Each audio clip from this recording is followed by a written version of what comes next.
ലോക്സഭ പാസാക്കിയ വഖഫ് നിയമ ഭേദഗതി ബില്ല് ഇന്ന് രാജ്യസഭയിലും അവതരിപ്പിക്കുകയും രാഷ്ട്രപതി ഒപ്പിടുന്നതോടെ നിയമമാവുകയും ചെയ്യും.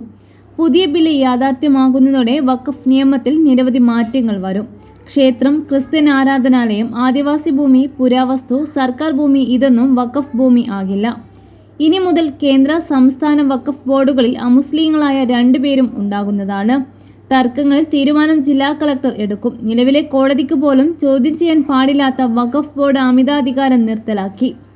വഖഫ് സ്വത്തുക്കളുടെ കൈകാര്യം ചെയ്യൽ, ഭരണം എന്നിവയിൽ സങ്കീർണതകൾ ഒഴിവാക്കി സുതാര്യത ഉറപ്പിലാക്കലാണ് പുതിയ നിയമത്തിലൂടെ ലക്ഷ്യമിടുന്നതെന്ന് കേന്ദ്ര സർക്കാർ പറയുന്നു. മുസ്ലിം സമുദായത്തിലെ പിന്നാക്ക വിഭാഗമായ പസ്മന്ദങ്ങൾ തുടങ്ങിയവർക്കും മുസ്ലിം സ്ത്രീകൾക്കും വഖഫ് ഭരണത്തിൽ പ്രാതിനിധ്യം ഉറപ്പിക്കുന്നു. വഖഫ് സ്വത്തുക്കളുടെ ഭരണത്തിൽ ന്യൂനത സാങ്കേതിക വിദ്യ പ്രയോജനപ്പെടുത്തും. ആർക്കും വഖഫ് നൽകാമെന്നത് ഒഴിവാക്കി. ഇസ്ലാം മതം സ്വീകരിച്ച് 5 വർഷമെങ്കിലും ആചരിച്ചവർക്ക് മാത്രമേ കഴിയൂ എന്നാണ് ഭേദഗതി.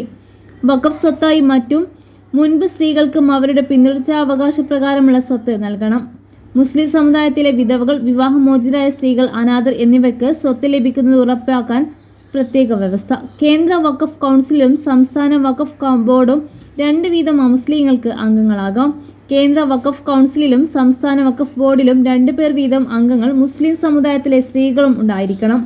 ഷിയ, സുന്നി, പിന്നാക്ക വിഭാഗങ്ങളിലെ മുസ്ലിങ്ങൾ, ബൊഹാറ, അഗാഖാനി വിഭാഗങ്ങളിലുള്ളവർക്ക് സ്റ്റേറ്റ് ബോർഡുകളിലും പ്രാതിനിധ്യം ഉറപ്പിക്കുന്നു. പുതിയ നിയമം പ്രാബല്യത്തിലായി 6 മാസത്തിനകം മുത്തവല്ലിങ്ങൾ വഖഫ് സ്വത്തുകൾ കേന്ദ്ര പോർട്ടലിൽ രജിസ്റ്റർ ചെയ്യണം. വഖഫാണോ സർക്കാർ ഭൂമിയാണോ എന്ന തർക്കമുയർന്നാൽ ജില്ലാ കളക്ടർക്ക് മുകളിലുള്ള ഉദ്യോഗസ്ഥർ അക്കാര്യം തീരുമാനിക്കും. പ്രതിവർഷം 1 ലക്ഷം രൂപയിലധികം വരുമാനമുള്ള വഖഫ് സ്ഥാപനങ്ങൾ സംസ്ഥാന സർക്കാർ നിയമിച്ച ഓഡിറ്ററുമായി ഓഡിറ്റിംഗ് വിധേയമാക്കണം. ഒരു ഗ്രാമത്തെ മുഴുവനായി വഖഫായി പ്രഖ്യാപിക്കാൻ കഴിയുന്ന വ്യവസ്ഥ ഒഴിവാക്കി.